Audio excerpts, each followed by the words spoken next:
Ahora queda con ustedes, el hermano Rafael Salinas, en la exposición de la palabra de Dios.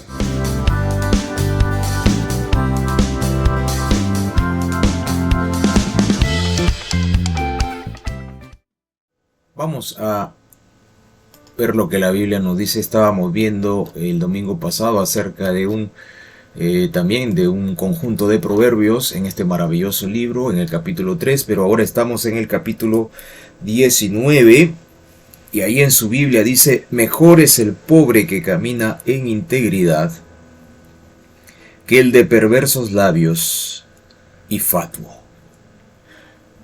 ¿Verdad? Mejor es el pobre que camina en integridad que el de perversos labios y fatuo. En este capítulo del libro de Proverbios se hace un contraste entre el que tiene y el que no tiene. Entre el que tiene mucho dinero, pero el que no tiene y confía en Dios. ¿Por qué es bueno aclarar esto? Porque hay mucha gente en nuestra sociedad que suele decir: mira, él es pobre, y como que Dios tiene un favor hacia los pobres, y es verdad, hacia los pobres. Tiene muchos favores, Señor, tiene misericordia. Pero Dios también es justo. Otra de sus cualidades de Dios es que es justo. Y Él ha establecido leyes espirituales.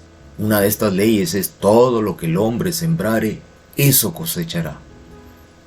Si usted siembra amor, cosechará amor. Si usted siembra la palabra de Dios, vendrá fruto en cosecha de salvación de almas, de vidas, por la gracia, la misericordia y la operación de Dios a través de su Santo Espíritu. Entonces, en este capítulo 19 hay un contraste del que tiene y el que no tiene, del que da y el que no da. Y en este primer versículo dice: mejor es el pobre que camina en integridad, o sea, mejor gente, mejor calidad de ser humano, mejor calidad de persona, es aquel que, no teniendo muchos bienes, camina en la integridad, pero en la integridad de acuerdo a la palabra de Dios. Porque este mundo también te habla de integridad, pero te habla de la integridad en términos humanos. Porque el mundo también te dice: no robes. El mundo también te dice: no mientas. El mundo también te dice: sea auténtico. Porque usted va a los grandes eventos, charlas, para desarrollo personal, superación personal, también te hablan de no mentir, de no ser fraudulento, de ser una persona honesta, también te hablan. Pero no toman en cuenta a Dios. Entonces, todo eso está basado en querer hacerlo de acuerdo a nuestras propias fuerzas. Pero pasa el tiempo y tú te das cuenta que fracasan. ¿Y por qué fracasan? Porque sencillamente el hombre por sí mismo no tiene la capacidad de poder vencer a esas cualidades propias de su naturaleza caída. Entonces aquí Salomón nos dice que mejor es el pobre que camina en integridad que el de perversos labios y fatuos. Hay mucha gente que le busca al líder político. ¿Por qué? Porque habla bien, ¿verdad? Porque nos trae unas cosas grandilocuentes, porque nos trae esa, como decimos acá en el Perú, esa labia, esa perorata, esa dicción, esa oratoria que es pegajosa, ¿no? Y que encandila, y que llama la atención, y que llega hasta nuestras emociones, ¿no? Alguno dice: tiene carisma. Pero esa carisma sin Dios es vacía, es hueca. A los políticos les encanta mucho eso. Por eso la palabra de Dios dice que el de perversos labios y fatuo. ¿Por qué? Porque la perversión no solamente es decir cosas groseras, también pervertir la verdad es la mentira. Entonces hay mucha gente, y en nuestra cultura se engrandece la mentira. Nuestra cultura es una cultura en todos los países del mundo donde se enseña a mentir y se coloca la mentira como un estilo de vida. Y usted sabe que la mentira es vista desde la óptica de la palabra de Dios como algo terrible, porque Satanás es el padre de la mentira. Y también en Proverbios 10:32 dice: los labios del justo destilan bondad, De la boca del malvado brota perversidad. Aquel que no tiene a Jesucristo como Señor y Salvador, sus palabras, ¿qué cosas son? Sus palabras son hirientes, mentirosas, engañosas, con doblez. Eso es lo que usted ve en la televisión, que a algunos creyentes les encanta, ¿no? Quiero ver a mi líder de opinión, a ver qué dice. Ahí lo encuentran, ahí ven al periodista que no le está diciendo la verdad. Él está diciendo de acuerdo a sus intereses, a lo que le pagaron, a la agenda, al tinglado, a la bajada de línea, como dicen los hermanos argentinos que tiene, desde sus superiores. Y entonces usted dice, ay, mira, me está diciendo la verdad. Ellos son los que le engañan a usted. Ellos son los que le ponen una agenda en su mente. Ellos son los que se encargan de programarle la mente al creyente que no está siendo guiado, que no se deja guiar por el Espíritu Santo. Al creyente que deja de leer la Biblia. Al creyente que toma interés solamente en la banalidad de la vida. Y si así es la condición del creyente, mucho peor es la condición de aquel que no es creyente. Entonces el proverbista nos dice en el Proverbio 19, mejor es el pobre que camina en integridad que el perverso de labios y fatuo.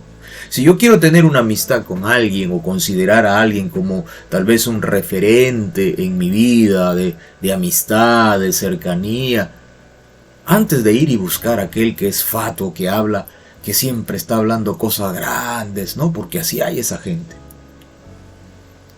Mejor busco a alguien que es temeroso de Dios, que aunque no tenga muchos bienes, siempre encontraré una palabra que me va a edificar, que me va a ayudar a mí a nivel espiritual. En lugar de ir a buscar a alguien que solamente habla de grandezas, de cosas opulentes. Es lo mismo sucede en la cuestión eclesiástica. Hay pastores, hombres de Dios, que lo que le van a traer a ustedes son las cosas sencillas de la Biblia. Le van a hablar de que se arrepienta si hay que arrepentirse. Le van a hablar de buscar a Dios con todo el corazón, con todo el alma, que crea en Dios, que entienda su condición como hijo de Dios. Y le van a hablar de cuestiones espirituales. Y a la espiritual, esas cuestiones espirituales son riquezas. Porque el espiritual ama lo espiritual.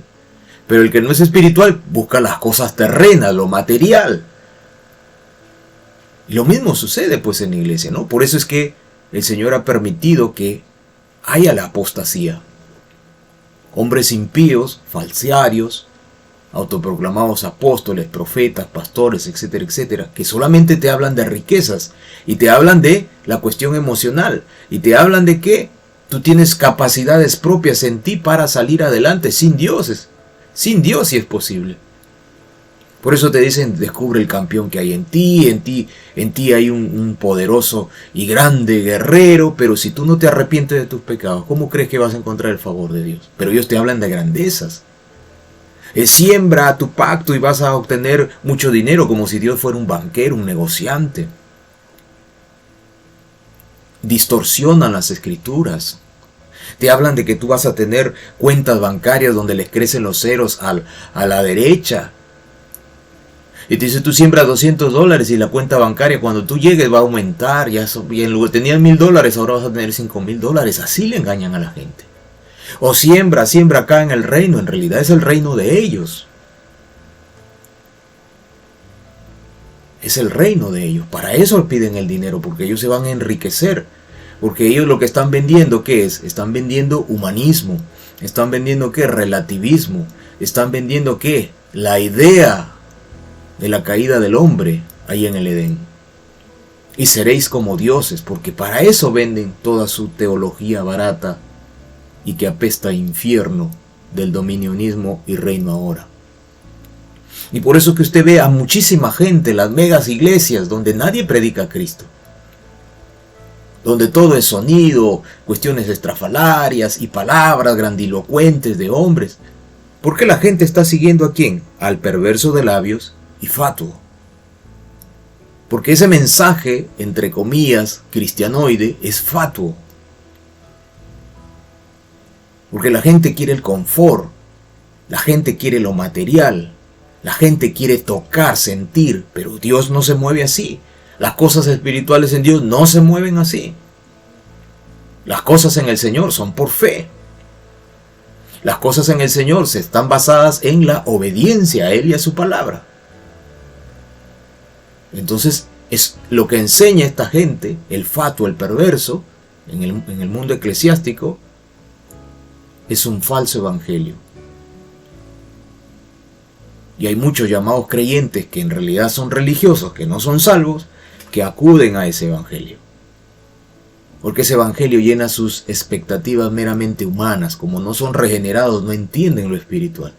Y entonces al creyente verdadero le dicen, no, este es fanático. No, ¿qué vas a estar escuchando a este fanático? No, escucha mejor a este que nos habla de grandeza, de riquezas. Entonces eso tengámoslo bien presente. Y en el verso 2 dice, el alma sin ciencia, del capítulo 19 de Proverbios, del libro de Proverbios, el alma sin ciencia no es buena, y aquel que se apresura con los pies, peca. La insensatez del hombre tuerce su camino, y luego contra Jehová se irrita su corazón. Tremendo.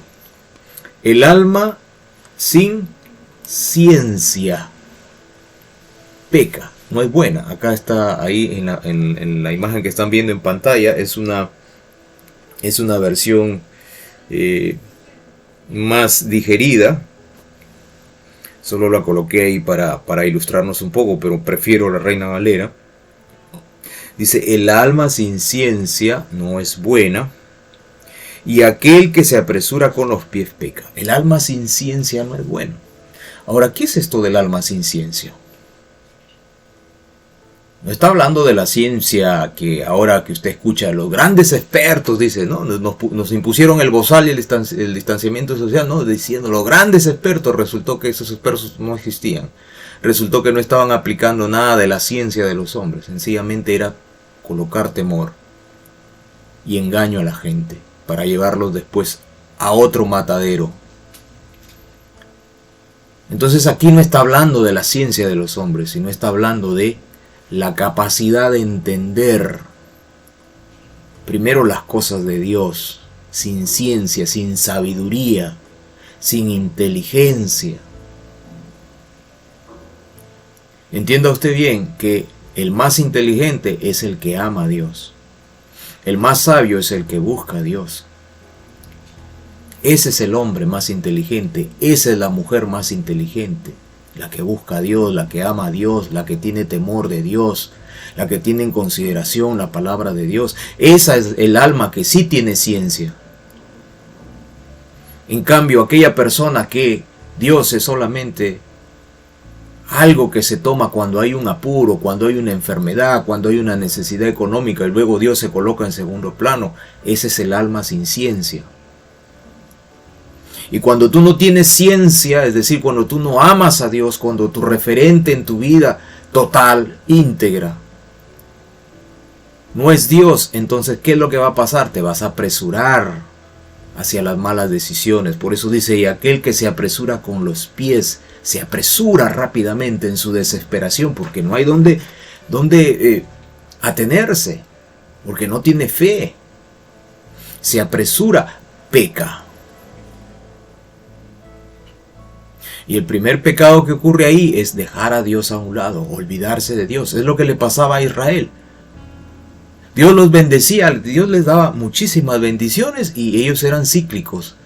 Y empezaban ya luego que se sentían bien, como es nuestra tendencia natural, nos sentimos bien, confortables, hay dinero en la casa, hay alimento en la casa, hay trabajo, hay todo, entonces estamos bien, como decimos en mi país, bien ricos, bien sabrosos. Y nos olvidamos de Dios. Y cuando nos olvidamos de Dios, como no está Dios presente en nuestra vida y no hay referencia, entonces ahí viene la desesperación.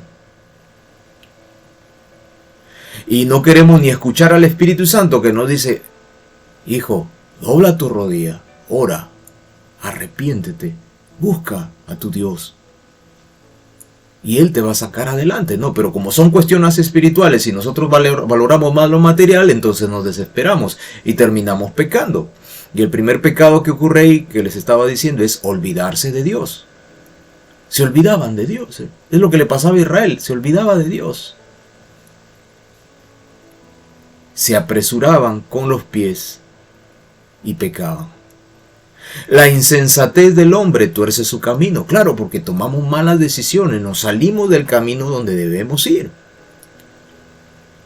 Insensatez, falta de sensatez, poco seso, poca inteligencia, poca sabiduría. Insensatez, sin sensatez, sin sesos, sin inteligencia, sin entendimiento. Eso es lo que ocurre mucho en los tiempos de la juventud. La insensatez, la necedad, que son hermanas con la insensatez, son hermanitas, van de la mano. Los jóvenes, dice la Biblia, la necedad está pegada al corazón del muchacho. Ahí van de la mano. Y hay muchos adultos que no han terminado de salir de esas etapas en el desarrollo humano y son insensatos. No comprenden que sin Dios la vida es miserable, sin Dios uno fracasa, sin Dios uno va de tumbo en tumbo. Y uno puede tener 12 años, 13 años, 14 años, 15 años, 16 años, la edad que usted tenga, pero si usted no considera a Dios, usted es un insensato. Si usted no considera a Dios en su vida, usted es un insensato, su camino va a terminar torcido.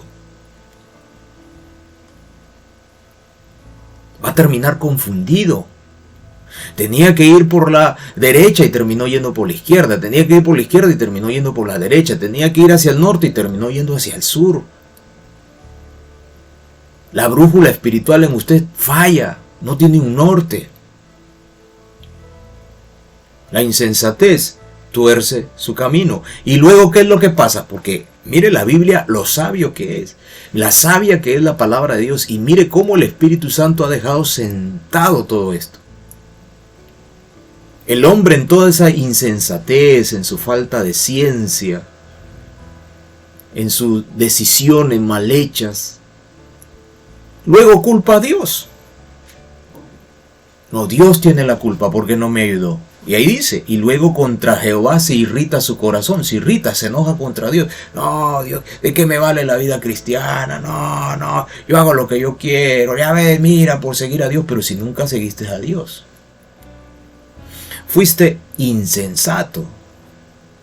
Fuiste insensata. Somos en muchas ocasiones insensatos. Y cuando la insensatez nos empieza a tomar el control de nuestra alma, de nuestras emociones, de nuestro intelecto, luego queremos señalar a Dios como culpable, pero Dios no tiene la culpa, somos nosotros.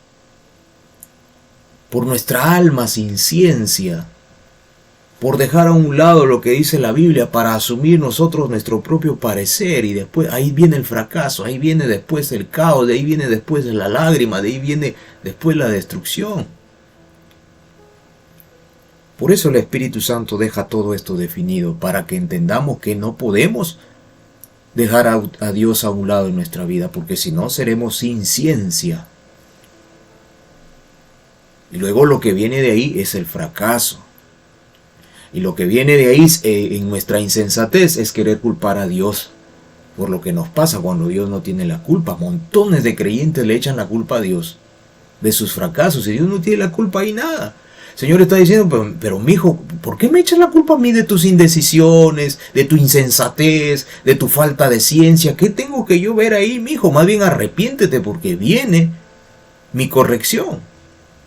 Porque yo al que amo, corrijo. No esté levantando el dedo señalando a Dios. Dios, tú tienes la culpa. No. Hagamos un autoexamen. ¿En qué estamos fallando? ¿En qué estamos fallando? Por algo deja sentado esto la Biblia, la palabra de Dios. Y sigue diciendo. Y vamos ya finalizando. Dice, las riquezas traen muchos amigos, mas el pobre es apartado de su amigo. Las riquezas traen muchos amigos. ¿Qué tal verdad? ¿no? Esto escrito hace muchísimo tiempo y es tan vigente en estos días. Cuando alguien tiene dinero, pues ahí están todos, ¿no? Está la familia, están los amigos, están todos. Más el pobre es apartado, dice, no, este no tiene plata, no hay nada, no. Y eso sucede aún en el ámbito eclesiástico, dentro de la religiosidad del evangelicalismo, ¿no? A ver, ¿cuánto está dando este hermano? Listo, tiene otra categoría, otro estatus. Y el otro no da nada, ya ese es menos categoría, tiene otro estatus. Entonces dividen por el que da, el que no da, por el que tiene y no tiene.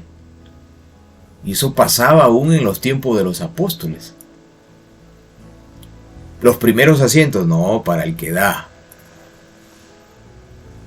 ¿Quién tiene opinión en la iglesia? No, el hermanito que está bien en los diezmos. El que no tiene, no, ese no puede. La Biblia no respalda nada de eso. Pero tampoco estoy haciendo apología a aquellos que pudiendo dar, pudiendo ayudar a los mismos hermanos de la iglesia, pudiendo ayudar a la obra de Dios, no lo hacen por cuestiones XXX. Porque el deber nuestro sí es ayudar al pobre, al desvalido, y si usted puede ayudar a la obra de Dios también lo hace, pero de acuerdo a su corazón. Nadie le obliga a nada y nadie le tiene que decir usted tiene que dar. Eso es propio del corazón del creyente. Usted ve a los apóstoles, a los hermanos, cuando había ese problema en Jerusalén. ¿Qué hicieron los hermanos que estaban ahí en Corinto? Los hermanos dice que el apóstol Pablo dice que aún si pudieran, se hubieran sacado los ojos, cuando el mismo apóstol Pablo tenía una necesidad, y ofrendaron todos para ayudar, porque había una hambruna en Jerusalén. Y ahí es donde el apóstol Pablo habla del dador alegre. En los tiempos de la iglesia, justo ayer estaba hablando con unos familiares acerca de temas espirituales, y me hablaron acerca justo de estos puntos, de estos temas. Me estaban preguntando unas cosas. Y ahí les estaba diciendo que en los tiempos de la iglesia, en los tiempos de la gracia de Dios, nada es obligatorio. Porque en la ley de Cristo, Dios pone el querer como el hacer según su buena voluntad. De manera tal que no es mejor el que da que el que no da. Pero sí sabemos bien que el que da tiene algo más que el que no da. Porque hay también promesas de Dios para el que da. Y el que no da se queda privado de ellas. Ese es en el ámbito cristiano. Pero en el ámbito natural, y usted lo ve y es bien marcado, que cuando alguien tiene dinero, ahí está toda la familia. Están todos. Las riquezas traen muchos amigos. Aparecen todos los amigos. Del colegio, del kinder, del prebachillerato, del bachillerato. Aparecen todos. De la universidad, etc. Pero luego que no hay plata, luego que no hay dinero, el pobre es expectorado. No, ya no tiene dinero, ya. ¿Para qué ya? No hay nada que hacer. Y lo dejan a un costado. Porque esto es una ley espiritual. Y sucede. Y se ve en nuestra sociedad. El testigo falso no quedará sin castigo, y el que habla mentira no escapará.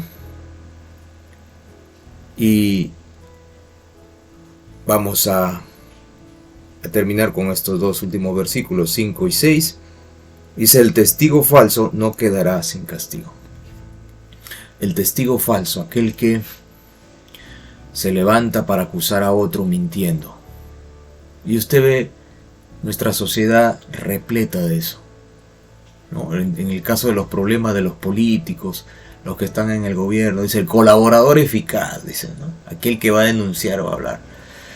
Pero muchos de ellos son falsos testigos. Aquí hay una ley espiritual. El testigo falso no quedará sin castigo. Los hombres incluso lo pueden eximir de culpas, pero la mano de Dios nunca lo eximirá de culpa. No quedarán impunes. sino que la mano de Dios hará cumplir su ley, porque esta es ley espiritual también. El testigo falso no quedará sin castigo. Si alguien se levanta contra usted acusándolo de algo que usted no cometió, ese es un falso testigo. Usted tiene que orar en el acto por esa persona para que Dios tenga misericordia, porque el Padre, nuestro Padre Celestial, va a ir, como decimos acá en el Perú, con todo contra esa persona, para que se cumpla su ley espiritual. El testigo falso no quedará sin castigo. El Señor va a ir y se va a levantar como poderoso gigante contra nuestros enemigos, contra aquellos que hablen mentiras, calumniándonos, difamando a un hijo de Dios, calumniando a un hijo de Dios. Así sea el que recién se convirtió hace un segundo, es hijo de Dios, recién convertido por la gracia de Dios y mediante la fe en el Señor Jesucristo, regenerado y salvo. Así sea el que hace un segundo llegó a la vida nueva, Dios lo defenderá, lo protegerá y lo guardará, y todos los que se levanten contra ese creyente serán juzgados por Dios. Y el testigo falso, aquel que habla mal de un hijo de Dios, calumniándolo, difamándolo, no quedará sin castigo. Y aquel hombre impío que allá en los juzgados, en las fiscalías, se levante contra una persona, sea creyente o no creyente, mintiendo, calumniando, difamando, no quedará sin castigo. Son leyes espirituales y van a suceder, se van a dar. Así crea el juez, así no crea el falso testigo, etcétera, etcétera. Son leyes que se cumplen porque Dios las estableció así. Y el que habla mentira no escapará. Por eso es que tenemos que tener cuidado con el tema de la verdad y la mentira. Nuestra sociedad es una sociedad donde la cultura de la mentira está vigente y lo impregna todo. Nos engañan en la televisión, nos engañan los amigos, nos engañan los familiares. Todo el mundo procura engañar. Y a veces es tan difícil porque aún nosotros los creyentes nos vemos tentados hacia la mentira. Esta sociedad lo impregna todo, por eso es difícil, pero no imposible. Uno tiene que hablar la verdad, así nos cueste el puesto de trabajo, así nos cueste la vida misma, la verdad. Hablar verdad, para que todos nos conozcan y sepan. Ahí hay confianza, su palabra tiene valor. La palabra de ese creyente tiene valor. Allá afuera la gente, su palabra no tiene valor de nada. De un político, ¿usted se va a fiar de un político? No sé cómo la gente se fiaba de los políticos durante el tiempo de la cuestión pseudosanitaria. No sé cómo. Creyentes confiados en los políticos. Cuando para ellos mentir es una cuestión de deporte nacional, la mentira, engañarle, pararse delante de las cámaras y los micrófonos y engañarle a la gente. Estamos achatando la curva y así la gente se creía la mentira. Y el que no creía la mentira, un irresponsable, uno que no entendía, que no comprendía, un loco. Tenemos que hablar la verdad y no caer en el engaño. Nuestra sociedad es una sociedad que busca engañarnos, porque Satanás es el padre de mentira. Satanás le ha sido conferido el poder de controlar los gobernantes, de controlar la sociedad, de controlar a millones de personas. Por eso dice la Biblia a través de la pluma del apóstol Pablo, porque si nuestro evangelio está encubierto, o sea, está ahí como guardado, entre los que se pierden está encubierto. Aclara el apóstol Pablo. Porque el Dios de este siglo les ha cegado el entendimiento para que no les resplandezca la luz del evangelio. Satanás es padre de mentira. Él lo único que hace siempre es hablar de la mentira. Y cuando él habla de la mentira, habla de lo suyo. El que habla mentira perecerá. Esa es otra ley espiritual. O sea que la mayoría de políticos no se van a escapar de esta ley. La mayoría de políticos que son mentirosos profesionales no se van a escapar de esta ley. Van a perecer. Y nosotros como creyentes tenemos que entender que nuestra sociedad es una sociedad en la cual se ensalza la mentira. Por eso es que cuando el político habla, el gobernante habla, el ministro de salud habla, o quien sea que hable y que diga soy experto, usted inmediatamente le pide al Señor discernimiento. Señor, dame discernimiento. ¿Qué cosa está hablando este hombre? ¿Es verdad? Porque él, si no tiene a Cristo, me va a hablar desde su corazón, y su corazón está entenebrecido. ¿Y quién lo controla a él? El príncipe de este mundo. Ese es el razonamiento que tiene que tener el creyente siempre. Por eso es que uno busca a Dios, para que Dios nos dé la sabiduría. Señor, no dejes que este impío me engañe. Dame la sabiduría para entender qué es lo que está diciendo y descubrir la trampa si es que la hay. O usa incluso a este impío para bendición mía, porque Dios usa también a los impíos. No es que los impíos nos engañen, porque cuando ya el Señor nos guía a nosotros, dice el Evangelio de Juan, el Señor Jesucristo hablando, que el Espíritu Santo nos iba a llevar a toda verdad. No iba a permitir que nos engañen así, tan descaradamente. Lo triste es que hay creyentes que no escuchan al Espíritu Santo, que es diferente.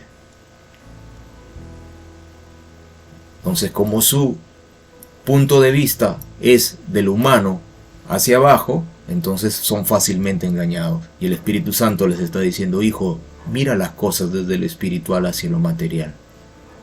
Pero algunos son tercos, quieren mirar todo desde el ámbito de lo material. Y ahí es donde son engañados. ¿Por qué cree que montones de jovencitas cristianas son engañadas por jóvenes que no son creyentes? ¿Por qué cree que la Biblia dice, no os unáis con yugo desigual con el incrédulo? Porque hay creyentes que se unen. Porque no son creyentes, muchos de ellos maduros. Gustan de la mentira, del engaño, y nuestra sociedad está plagada de mentirosos. Y esos mentirosos van a perecer. Por eso el cristiano tiene que estar alerta. No dejarse engañar, hijo mío, no dejes que los engañadores te engañen. ¿Por qué vas a dejar que te engañen? ¿Por qué vas a dejar que te mientan? Tú sabes muy bien que el mentiroso va a perecer. Uno no debe juntarse con gente mentirosa. Si usted sabe que el vecino, el amigo, el compañero de trabajo miente, usted sálgase corriendo de ahí, ore por esa persona, pídale al Señor misericordia porque esa persona miente descaradamente. Y a veces lo hace delante de usted y quiere que usted se haga cómplice también de la mentira ahí. No, usted sea auténtico, diga, no, yo no me hago cómplice de esto, tú o dices la verdad o yo lo digo, pero no voy a permitir que me mezcles ahí también en tu mentira.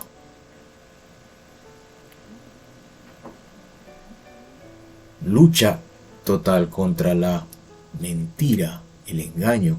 Y así como nuestra sociedad, y termino ya con esto, nuestra sociedad es amante de la mentira, también en el ámbito eclesiástico la mentira predomina. Y se cumple esta ley espiritual. Hay un falso apóstol con su esposa apóstola, porque así también se hacen llamar, ¿no? Que les gustaba, ¿no? Ellos a cada rato exaltaban el Rey Jesús, el Rey Jesús, el Rey Jesús. Y el apostolado, y daba la cobertura, y le aventaba el saco a los demás pastores, entre comillas. Y hoy está divorciado, ¿no? Y la apóstola se ha hecho su iglesia, y el apóstolo se ha hecho su iglesia. Entonces, divorciado. Y la gente que se llama cristiana, creyente, cree que eso es de Dios. Pero no se dan cuenta que la misma vida de esta gente está destruida, porque se va a cumplir esto que dice aquí, y el que habla mentiras perecerá. La mentira nunca trae buen fin, buen puerto. Entonces ahí usted los ve divididos. Por supuesto ponen la cara de apariencia, el apóstolo de allá de Miami sigue diciendo que la unción, que él da esto, pero ya le mermó el negocio con esto del divorcio. Y el apóstol va también, ¿no? Sigue diciendo que Dios le revela cosas y esto, y las palabras grandes, mentirosos, acabarán pereciendo ambos. Porque en el ambiente eclesiástico también la mentira existe. Gente que piensa que tener una congregación es una maquinaria religiosa que es reditable, hay dinero, hay ingresos. Y piensan inmediatamente, no, el hijo mayor tiene que heredar esto porque es la empresa de la familia. Y se dan cuenta, dicen, uy, la gente no está viniendo a la congregación, seguramente es porque no estamos tocando temas para que los ayuden emocionalmente. O sea, no quieren la palabra de Dios, pero la palabra de Dios tiene siempre 3 mensajes. Hay mensaje de edificación, hay mensaje de exhortación. Usted lo ve en el mensaje que dan los profetas a Israel, sus mensajes son duros. Y hay mensajes de consolación. Pero en este falso evangelio del engaño de estos tiempos, en pleno año 2024, lo que se exalta es la consolación, entre comillas, repleta de humanismo, relativismo, y repleta de un falso evangelio en la que no te cuestionan tu estilo de vida, en la que te dejan como tú vivas así, por eso tú vives así desesperado, alocado, deprimido, creyendo que nadie te ama, que nadie te quiere. Y lo que buscan estos falsarios es llenarte de emociones, hacerte sentir bien un momentito, pero las cuestiones espirituales son más profundas. Y requieren de que el Espíritu Santo sane las cuestiones que son más profundas, que están más ahí, que involucran más la intimidad de la persona a nivel del alma. Entonces hay mucha gente que le gusta este falso evangelio de las mentiras, de la consolación, del pasarte la mano encima. Ay, hermanito, pobrecito el hermanito.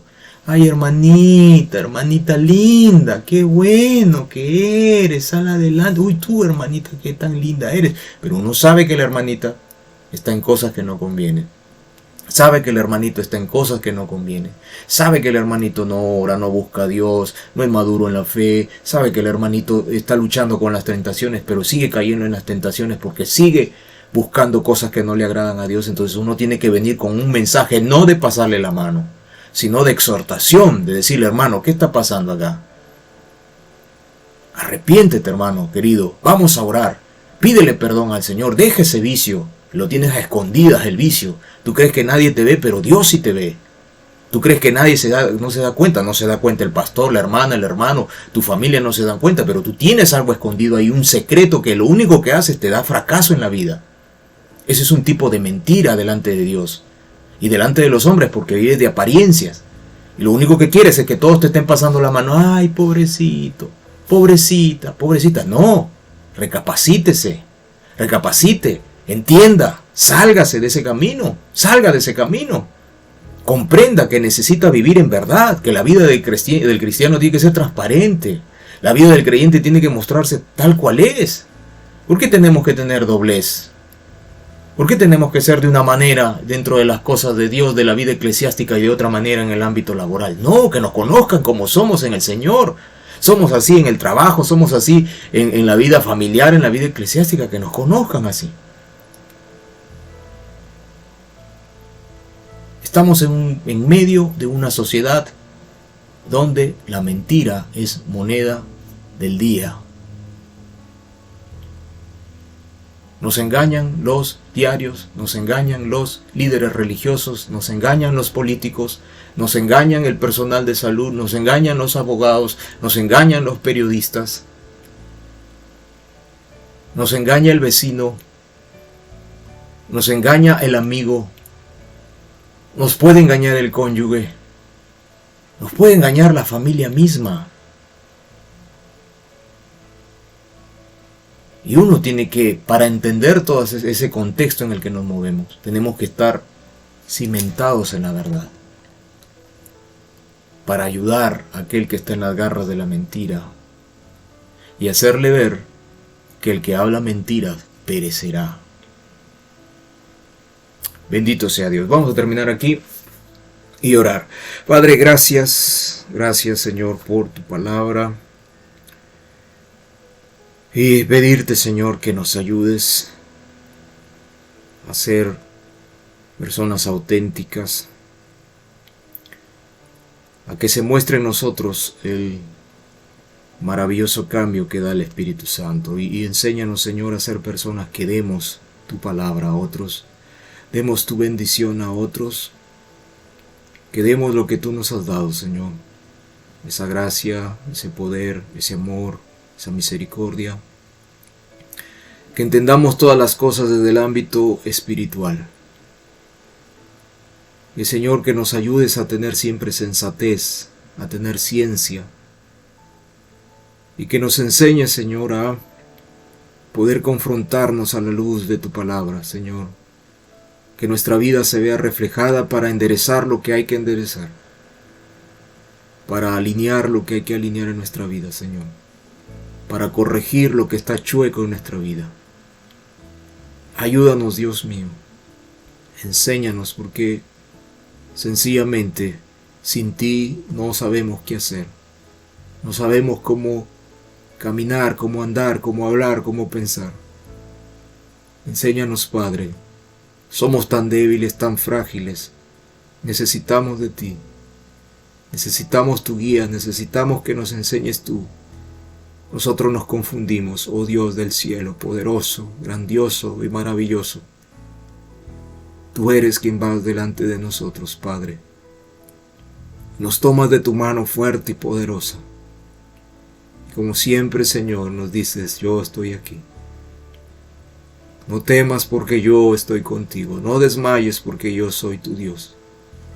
Y Él te sostiene de tu mano derecha y te dice, no temas. Aleluya.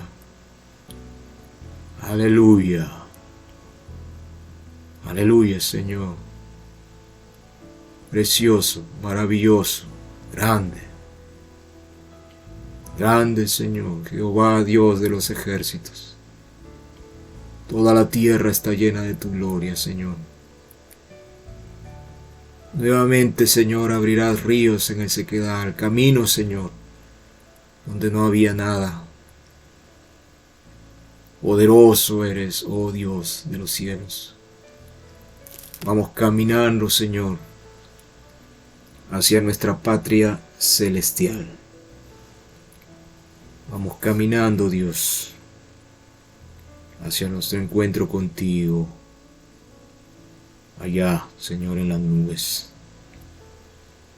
Gracias, Padre, bendice a mis hermanos, bendice sus casas en esta semana que comienza. Haya bendición grande en su hogar, manifiéstate en sus vidas de manera poderosa, Señor. Guárdalos mañana en los trabajos, en los estudios, a los niños, a los hijos.